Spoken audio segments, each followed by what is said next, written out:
Hello viewers, আজকে আমরা simple future টেন্সের প্যাসিভ ভয়েস নিয়ে আলোচনা করব। তো প্রত্যেকটা প্যাসিভ ভয়েসের রুল সবসময় মোটামুটি একই। সাবজেক্ট অবজেক্ট, অবজেক্ট সাবজেক্ট এবং মূল ভার্বের পাস্ট পার্টিসিপল হবে এইটা। আর কি বসবে? মূল ভার্বের পাস্ট পার্টিসিপল বসবে। পাস্ট পার্টিসিপলটা কি? ভার্ব থ্রি ফর্ম যেটা আছে, যেমন do did done, go and gone, eat at eaten, এই ফর্মটা কিন্তু প্রচুর পরিমাণে শিখতে হবে। মানে কনজুগেশন অফ ভার্বস, বিভিন্ন ফর্ম আছে, সেই ফর্মগুলো শিখতে হবে। আমি পরবর্তীতে আবার দিয়ে দেবো এগুলো, কিন্তু তোমরা বিভিন্ন বই টই দেখে এগুলো কিন্তু শিখবে। যাই হোক, আই শ্যাল ইট রাইস, আমি ভাত খাবো। কে খাবে? আমি। আমিটা হচ্ছে সাবজেক্ট, ইট হচ্ছে ভার্ব। কী খাবো? ভাত। এটা হচ্ছে ডাইরেক্ট অবজেক্ট। তাহলে অবজেক্ট সাবজেক্ট হবে। তার rice will be eaten by me, এর আগে বাই বসবে। আর ইটেন হচ্ছে ইটের পাস্ট পার্টিসিপল ফর্ম, এইভাবে হবে। তা আমার দ্বারা ভাত খাওয়া হবে, প্যাসিভ ভয়েসের বাংলা মানেটা হচ্ছে এইটা। আর he will sell the dog, সেই কুকুরটি বিক্রি করবে। কে বিক্রি করবে? সে। বিক্রি করা, উইল সেল মানে ফিউচার টেন্সের, এটা হচ্ছে ভার্ব। আর কি বিক্রি করবে? দ্য ডগ, কুকুরটি, এটা হচ্ছে অবজেক্ট। তাহলে অবজেক্ট সাবজেক্ট হবে।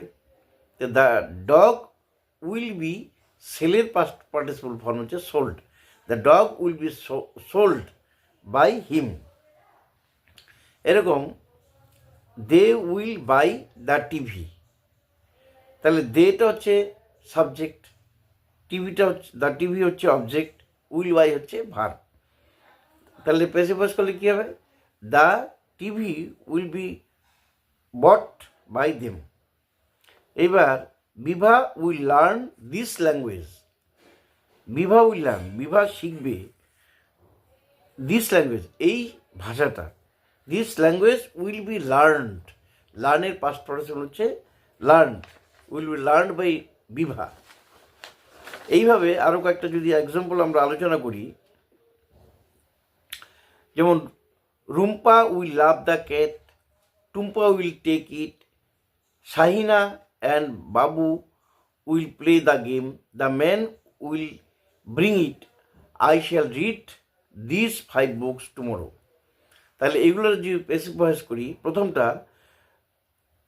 The cat will be loved by Rumpa, it will B taken by Tumpa, the game will be played by Shahina and Babu, it will be brought by the man, this 5 books will be read, রিডের past participle form হচ্ছে red.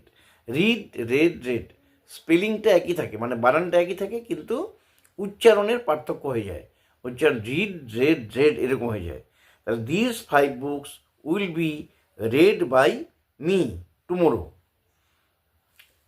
এখন আমরা কয়েকটি correction করব। যেমন I shall help you,